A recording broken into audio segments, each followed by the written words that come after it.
So yeah, okay. Let's see what she's got for us today. The science of well-being. What psychological science says about the good life. Laurie Santos, Yale. Just as a reminder of where we were before and where we're going, we started with misconceptions about happiness and why our expectations aren't so good. Then we went to how we could overcome our biases, and now we're finally on the stuff that really makes us happy that you've been waiting for all week. Woo-woo. Okay, so starting us off. Oh, my arm comes over quick there. Quick moment to review. You've seen this a little bit before, but we have all these things we think we want. We've seen we don't want them as much as we think, or if we want to make them good, we have to put these effortful practices in to get as much out of them as we want, right? And so what's going on? Well, we saw that this is this case of miswanting. Like, we tend to want the wrong things. And we say, why does this happen? Well, it happens because of these crazy biases, these annoying features of our mind that mess us up. And last week we talked about, okay, that's great, but how can we overcome these annoying features, right? How can we not fall prey to these kinds of things? And last week we saw a couple good things we can do. We can have strategies we can use to intentionally change our biases. And we talked about a couple of those strategies. One set of strategies is that we want to find ways to thwart our hedonic adaptation. Yes. We want to savor, we want to be grateful, we want to break up this natural process that makes us stop loving the things that we love. Yes, we saw good gratitude. strategies to do that. We also saw strategies that we can use to reset our reference points, reframe things so that they seem better. Lots of strategies to do that. Yes. But when we ended last time, we ended on this other annoying feature that we didn't immediately have an answer to, which is the fact that our mind is delivering to us intuitions about what we want that just seem to be wrong. Yeah. And the question we ended with was this issue of how are there these things that we should be wanting that we don't realize, and if there are those things, what are they? Like, how can we want the stuff that's really going to make us happy? And that's what we're going to tackle today, things you should be wanting but don't currently want. And they're going to be kind of two flavors. So we're looking at like being smart with what we want and what we're going after. So strategic wanting instead of just wanting or intuitively wanting, which often leads us astray because our minds, they're not perfect, right? They have all these biases. Of these things that we'll talk about today. One, I'm kind of calling these better ways of wanting, but one set of better ways of wanting are wanting the right parts of the things that we already do want, right? Those things that we wanted are there, like, for some reason, right? Like, we all need a job, and we probably want to be in a relationship, and, you know, you're taking these classes, and you need to do something about grades and so on. But let's find the right parts of those things. That's going to be the first part of today's talk. But then we're also going to get to the second part, which is kind of totally new things that many of you have not said that you wanted yet or don't think you want yet that are actually going to give you a lot of bang for your buck, right? The things that you don't realize are really, really good, but are the kinds of things that are going to have a much bigger impact on how happy you are. Interesting. So let's start with the stuff that we know that we want some version of, but we kind of get what part we want wrong. And we'll jump back to one that we've talked a lot about, this issue of how to think about a good job. I mean, we all need to probably have jobs unless you guys are independently wealthy, right? So we're probably all going to do something for our careers. But what we've talked about is that the thing we think we want to get out of our job, which is like higher and higher salaries, those things are not going to give us the happiness boost that we want. So this raises a question. We're all going to go out and get a job. What factors should be looking for in a job? What should we want when we seek out a job? And today we're going to talk about two different things. One is this phenomenon that you guys have experienced a little bit in your testing so far, which is that you should be seeking out jobs that kind of activate and let you use your signature strengths. Oh. And the second. Okay, so pause right there. If you guys haven't found out your signature strengths yet, do. It's totally free to do, and it's pretty mind-blowing. And it's the VIA Institute of Character. You just Google search it. But the premise is that there are amongst all human cultures, 24 universal virtues or character strengths. We all have 24 of them. So we all express all 24, but we've through our life practices and just how we show up, we've gotten really good at 5 of them. And the idea is the more that you're aware of what those 5 are, and the more you then ask yourself, how can I use them even more? You experience a pretty big boost in your well-being because you're now operating in the world from your strengths instead of your weaknesses. So instead of falling into the trap we all do of wow, I'm really bad at this, I need to make it better, you can start to let a lot of that go and say, whoa, I'm really good at courage. Okay, well, I'm facing this really challenging situation. How can I use courage to navigate it? Or how can I use like judgment to navigate. Like there's like 24 of these things. So that's what she's talking about. So you want to look for a job that gives you the opportunity to live from your strengths, like express your strengths. So for those of you who didn't know what that was, that's what that is. Second one, and then this one comes from a researcher, Marty Seligman. He's one of the inventors of this field of positive psychology at the University of Pennsylvania. And he was the one that kind of first came along to talk about the importance of these sort of signature strengths. And it's in his book, Authentic Happiness, if you want to check it out. He's so In his happy book, he looking kind at of it. catalogs the fact that there exist these things that he refers to as character strengths.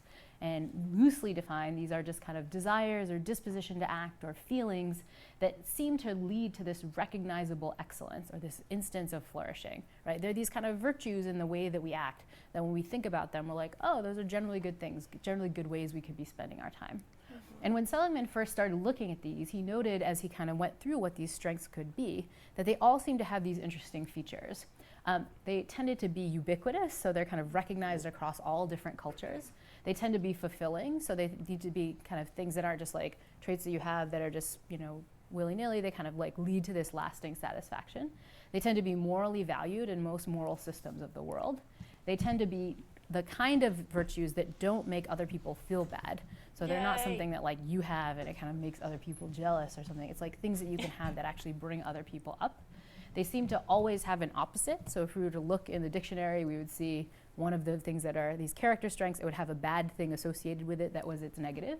And they tend to be kind of trait-like in his research. They tend to be the kind of things that are stable in individuals over time. They're good for psychologists in that they're pretty measurable. We can kind of identify these things. They tend to be distinctive, so they're individual strengths that aren't redundant with the other ones. And then they have these features of how they vary across people. There are people for each character strength that we can think of as like kind of paragons of that strength, so people who like really, really have it in some expert way. There are kids who we think of as prodigies of having these traits, so kids who show these things really early in life and really precociously. And there are also folks who like have a kind of selective absence of these traits. We can point to people who like lack one of these character strengths. That's such, no, I did it again. That's such a positive psychology. Silly way to say some people like are amoral in or don't express them very well, which is great because we're all that. Like when you get your assessment done, like you'll see like your top 5 strengths, but then you can also look at like your bottom 5, like what one's you're weakest in, which it doesn't mean you need to go out and improve them. It's just kind of hilarious. Like one of mine is humility, which I don't go around bragging, but apparently maybe I do. I don't know. So it's pretty funny to see how you aren't as virtuous as maybe you think you are. All right, I'm sorry about that. I always do this. There we were. People who like selective lack absence. One of these character strengths to some interesting You aren't extent. amoral. You just Finally, are selectively they're ones absent. that seem to be really institutionalized in our schools and our religious institutions. We seem to value these things to some real extent. And so Seligman's goal is to say, okay, let's find all the virtues that fit with this, try to identify them, measure them in people, and rank them to try to see how they work. And when he did this, he came up with a whole set of these kinds of virtues. In fact, in total, he came up with 24 different character strengths that all kind of fit the bill for those stringent criteria. And so here's the kind of big list of them that's not in the like infographic form. Hopefully some of you guys have seen all of these because one of the tasks that we've done in class is to actually measure your ranked order of these different character strengths. And hopefully you guys have done this as part of this Virtues in Action Character Strength Test. That's the free one. You go to and take this big survey that asks you about these different virtues, and it kind of spits out your own and you'll little want a profile piggyback with your ride. kind of ranked order of all these different character strengths.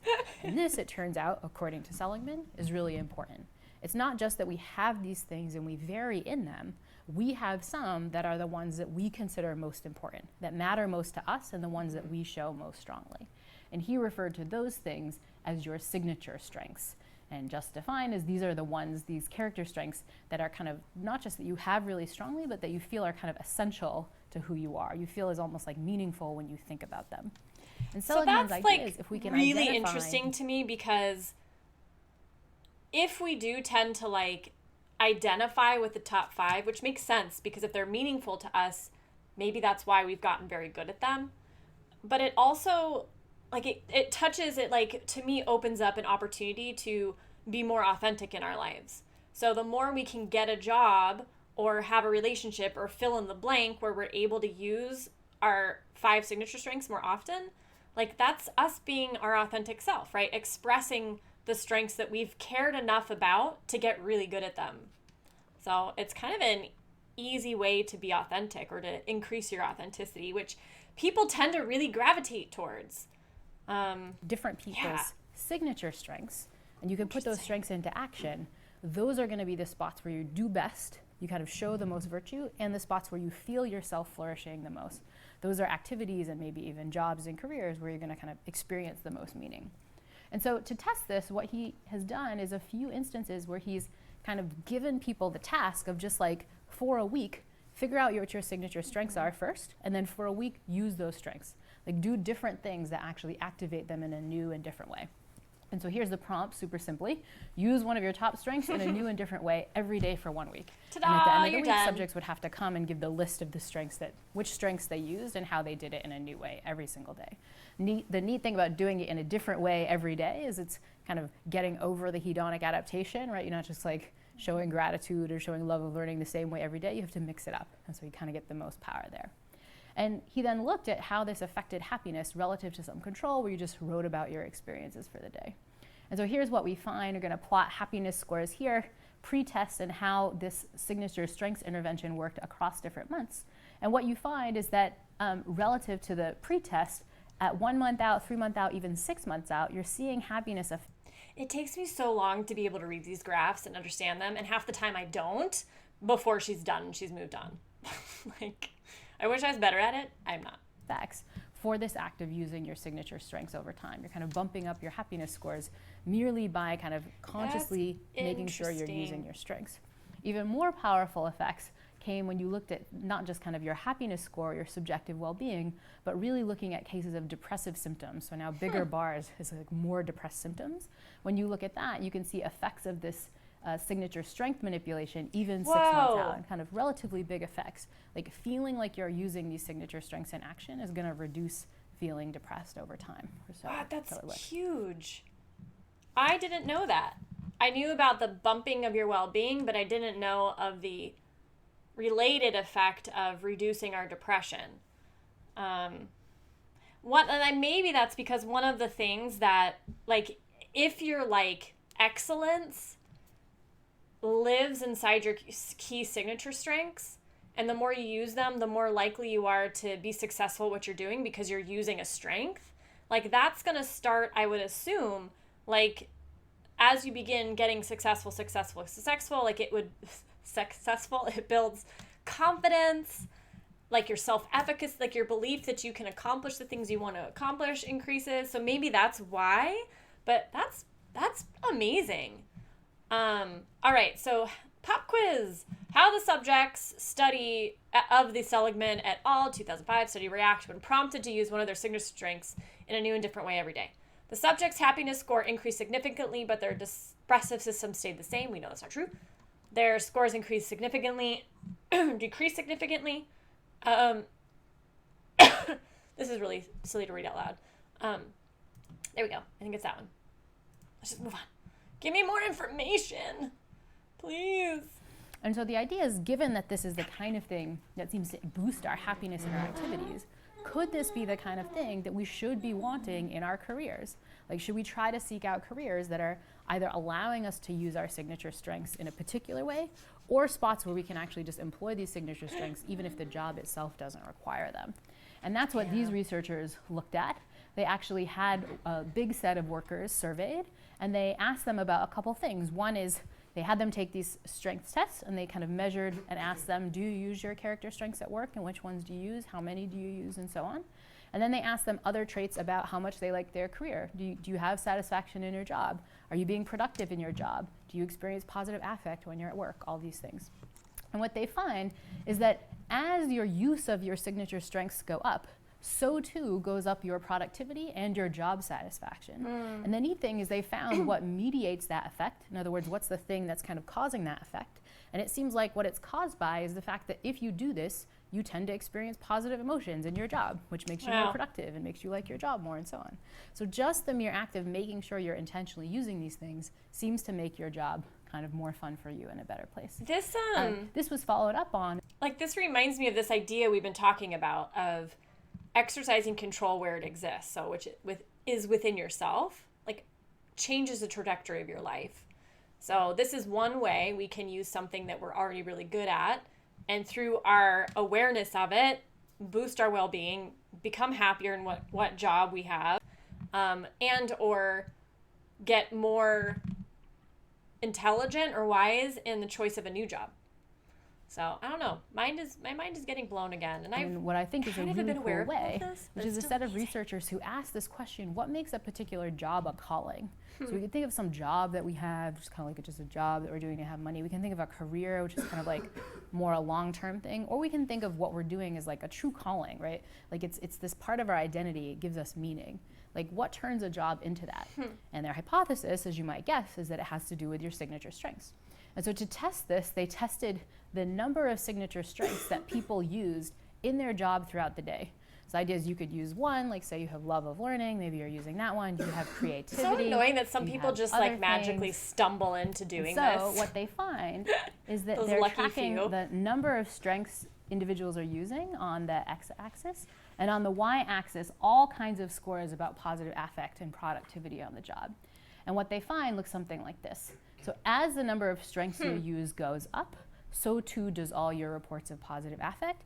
And they also found there seems to be this sweet spot in using 4 of your highest 7 strengths for whatever reason. Whoa. It seems like if you can kind of put them together in this like nice little node of a bunch of strengths at once, it gives you this big boost. Interesting. And so the neat thing is not only did this increase positive experiences at work, but if you use some fancy statistical techniques, like known as mediation models, you can find that not only does using your strengths increase your positive experiences at work, but both using your strengths and those positive experiences tend to contribute to you thinking your job is a calling. So you can literally, guys, like, what I'm getting from this is you can literally use this to make your job that you're not happy with better, like to transform your experience of your work.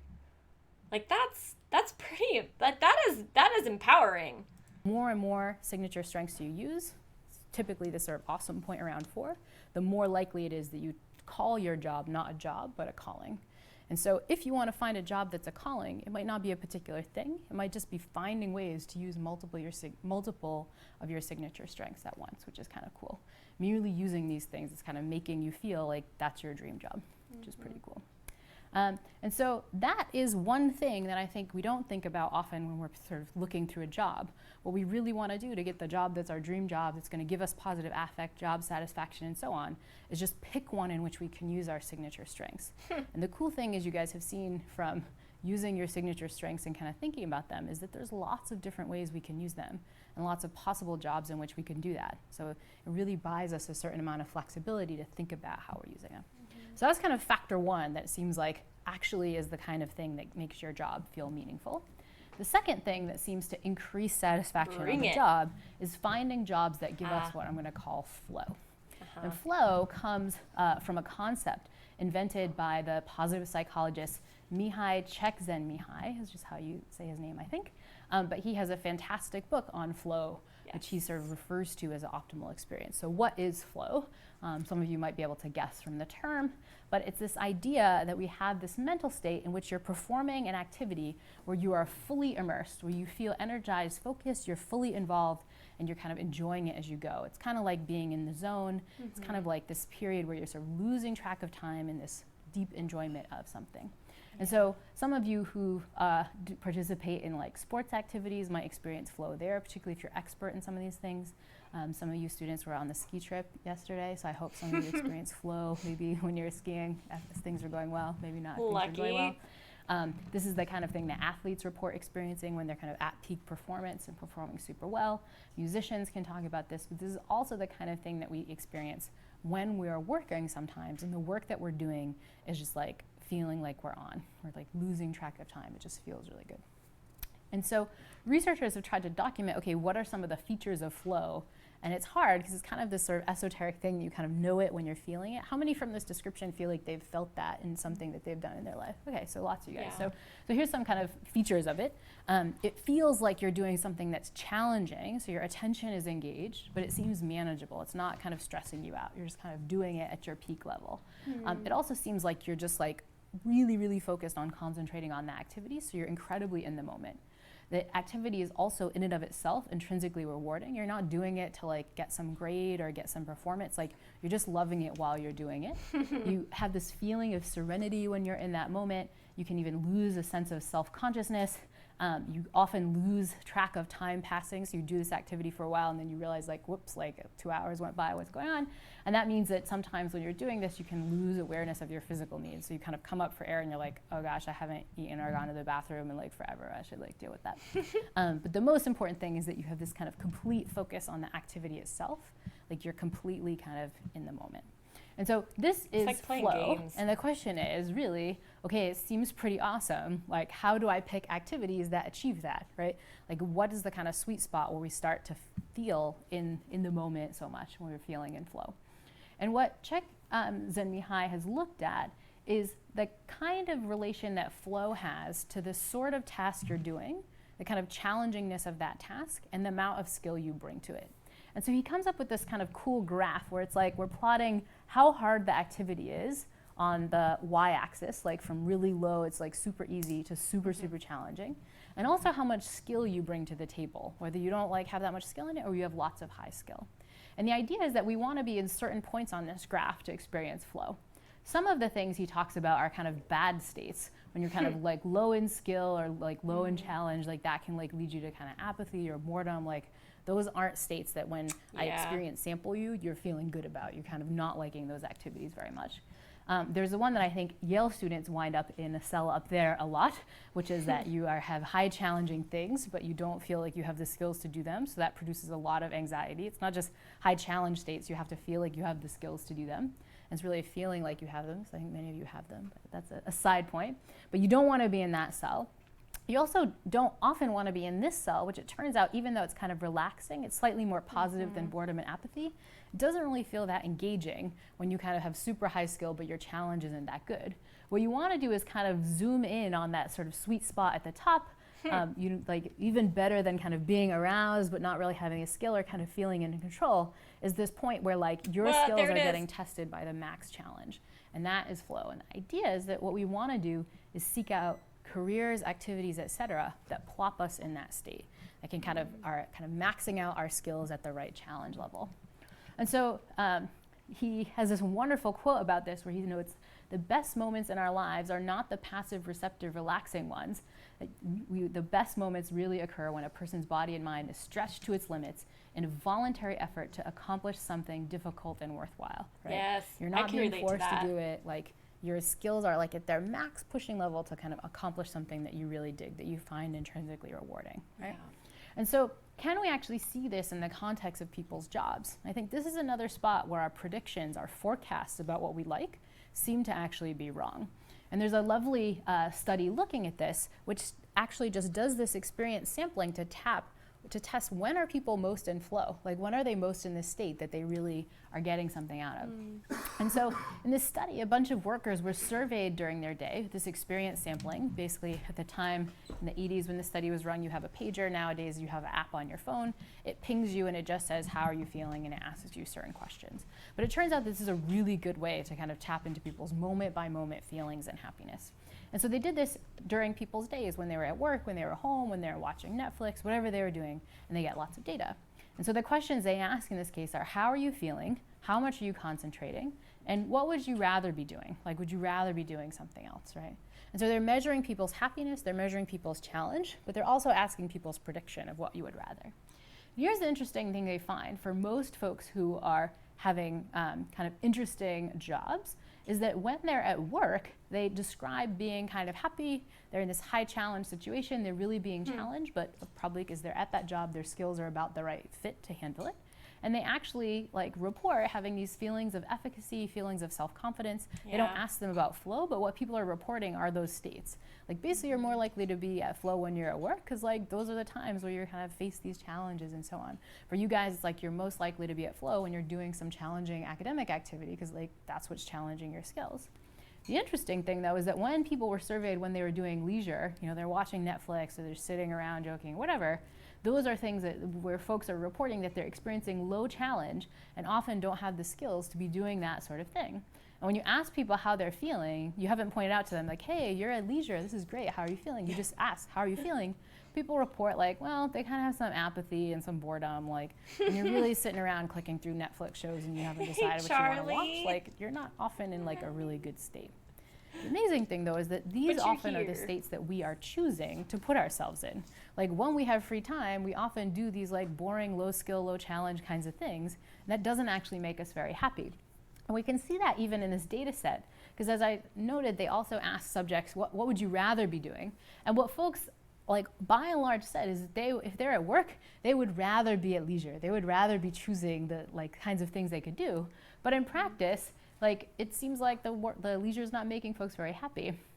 By the same token, if you ask, would you prefer to keep doing what you're doing? If they're at leisure, they say, yes, I prefer to keep watching Netflix. I don't want to go to work. Whereas if you're at work, you say, no, I want to get out of here as soon as possible.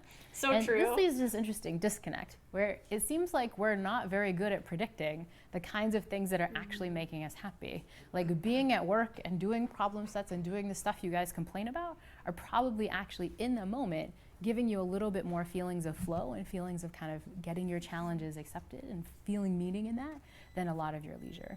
And so the message from this is your homework's not so bad, or your job's probably not so bad. It's actually, it's particularly not bad if you can find ways to kind of challenge yourself at that sort of sweet spot of your skill set.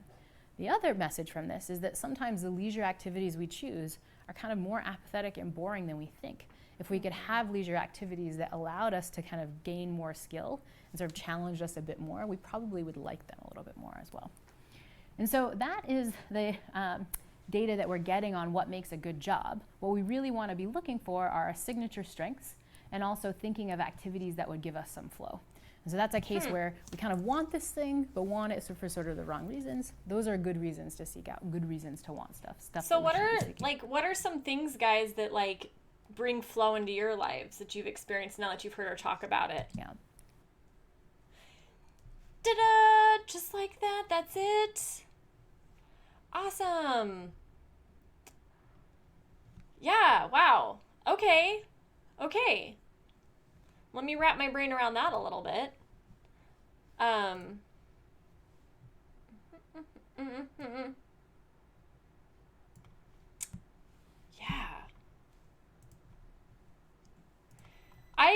So I've known about flow for a while, and I struggle. Like I really struggle knowing like when I have it, when I don't have it.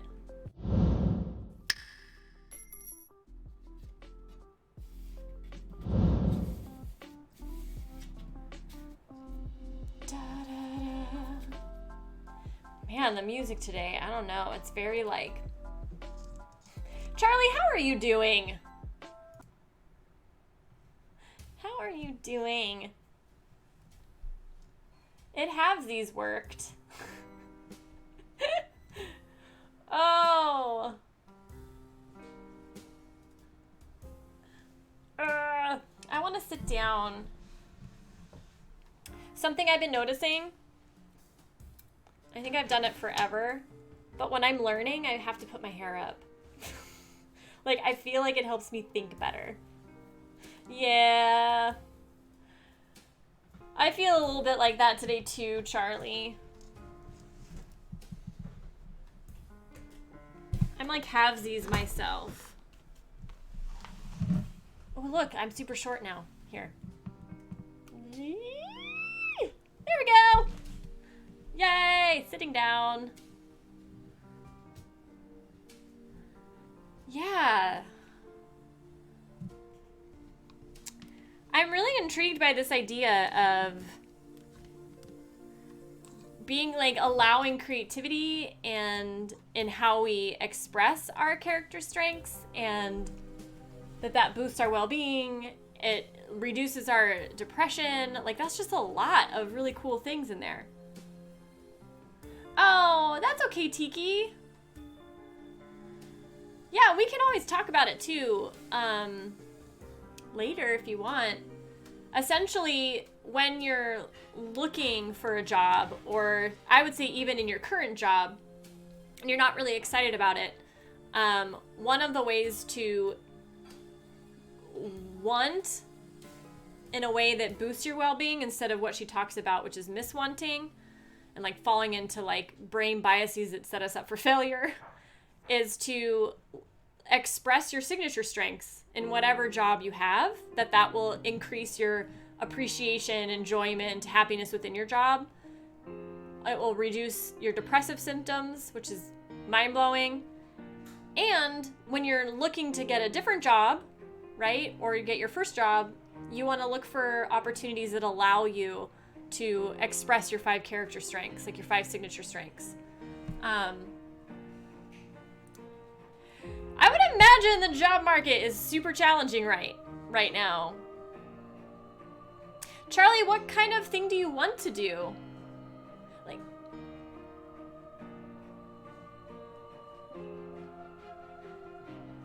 and if you want, here, let me, I don't know, in case, I don't think you've done your character strengths. Let me pull up that, I'll put that link in for everyone that hasn't done it but wants to.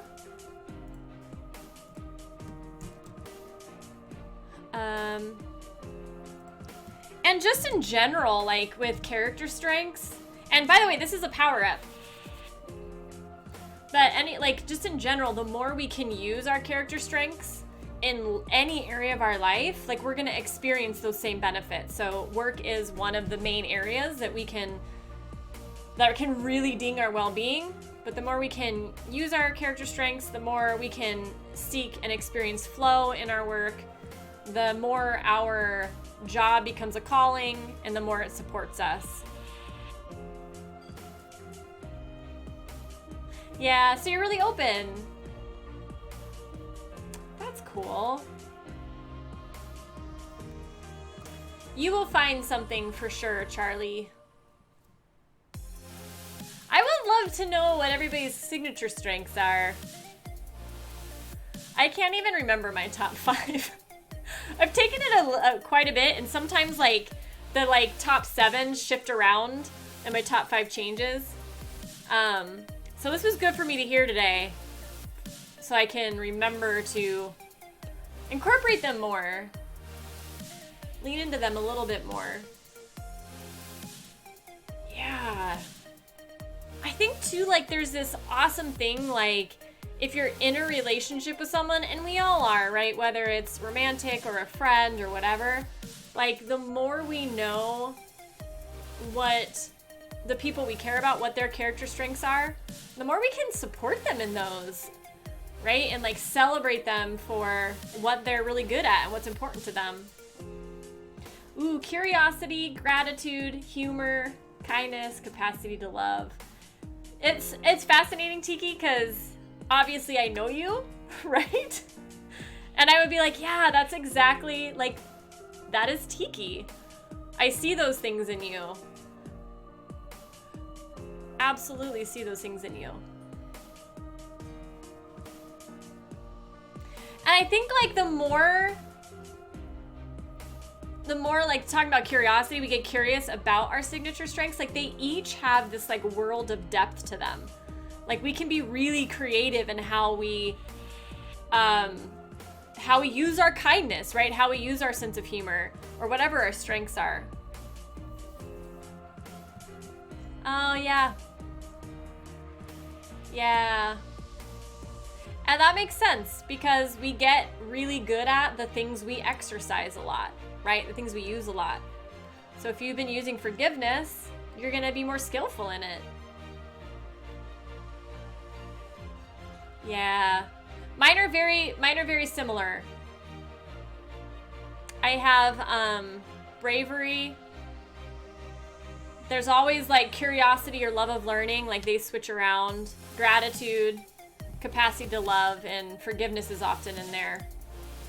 Yeah, it's almost like we're related. And like you raised me. Oh, I don't really have time now for Undertale, Charlie.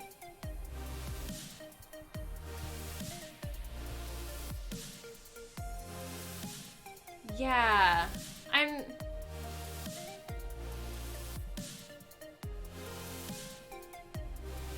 enjoying this song.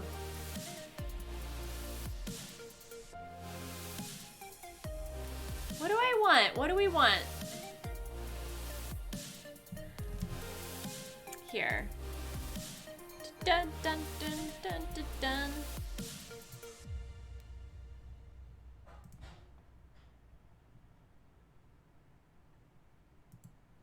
So there's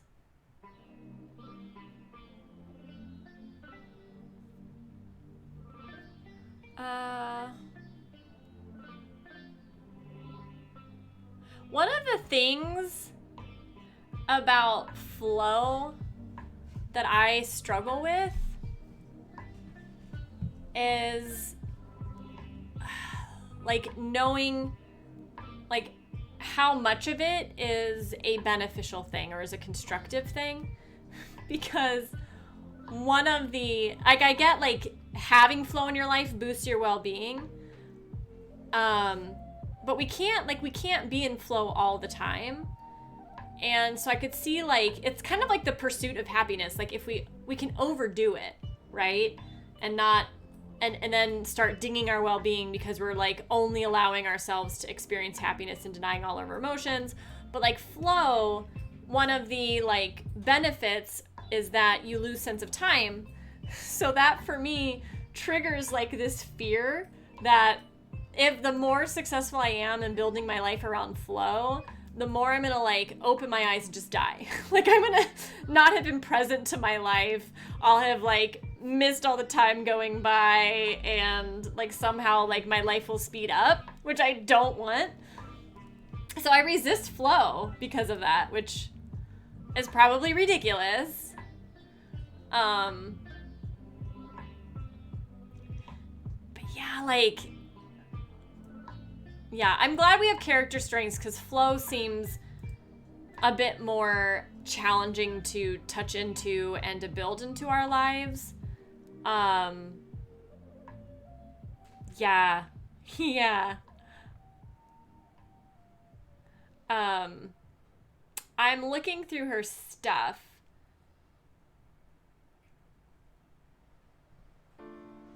Da-da-da-da. Let's see.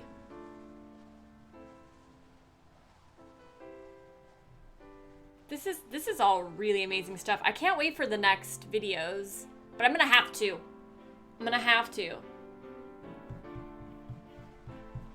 Well, we've got a little bit more time, guys. Is there anything you guys want to talk about?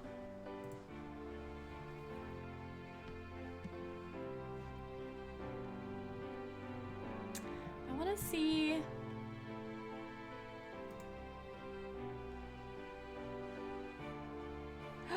Whoa! That's so cool. Charlie, what? I guess, I hope you can, maybe you can't share a link, but that's amazing. What a cool way to connect with someone. What's it called?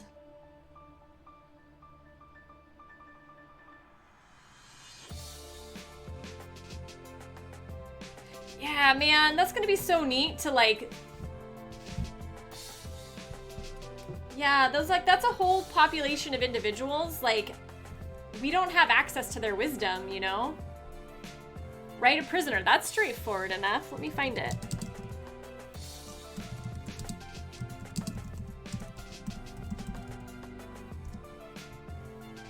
Write a prisoner.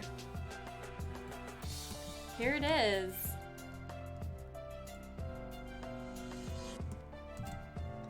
There we go.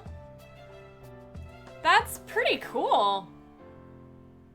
It says, prison pen pals and so much more. Ha! Here.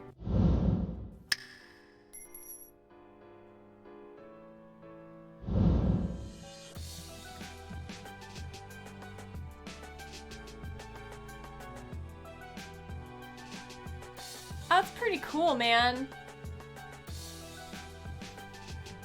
Yeah, like just the possibility of learning from people here is amazing.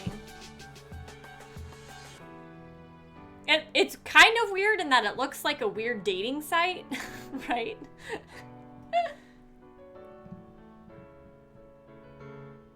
That's awesome, Charlie. What a cool way to, like, connect. And I think you're going to benefit just as much as they are. That's awesome. How did you find this? I'm going to share this with people. Whoa, can you do... What's the oldest... Oh my god, is there a 99-year-old prisoner? That is someone I want to talk to.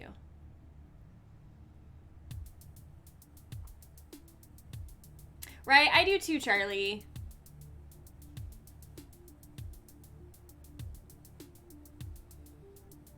Aw, how about 90?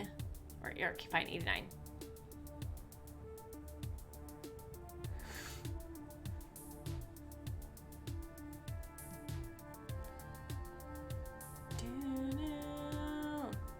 No, they're all younger.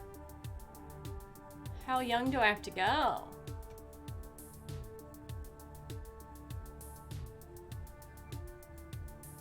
There we go, people in their 60s. Sweet. I love it. I love what you guys can teach me. Oh, cool. Man, you just had a... That's awesome. Oh, I'm wondering... So I'd like to put this into context. I'm thinking, so this would be an interesting way for people like Tiki and myself who have a character strengths of their capacity to love to connect with somebody and use that gift, right? To use that character strength. And this is actually an opportunity to use a lot of different character strengths. Like there's bravery here, right? There's curiosity, love of learning.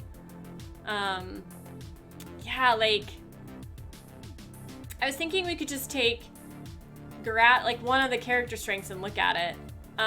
So since we all do gratitude with me, let's look at it. So understand what gratitude is all about so you can be recognizing in yourself and others. Which virtue is a strength?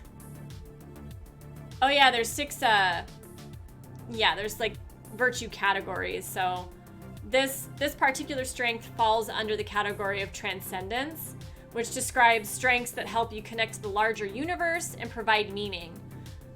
The other strengths in transcendence are appreciation of beauty and excellence, gratitude, hope, humor, and spirituality. What is gratitude? Look at this. There are 2 types of gratitude. Benefit-triggered gratitude, which is the state that follows when a desired benefit is received from a benefactor, and generalized gratitude, which is the state resulting from awareness and appreciation was valuable and meaningful to yourself. So that's the one we do for sure. Acknowledge the goodness in your life and recognize the source of this goodness is outside of yourself. That's something that I forget about in the gratitude practice, is really just being aware of just how much goodness is coming in that's outside of your control. It's cool. And then, like, what I love is they've got ways to explore the strengths, ways to apply the strength. They've got a lot of good stuff here. It's just a great website. Guys, thank you. Charlie, I'm so glad you made it. I'm sorry your alarm system wasn't as successful as you wanted.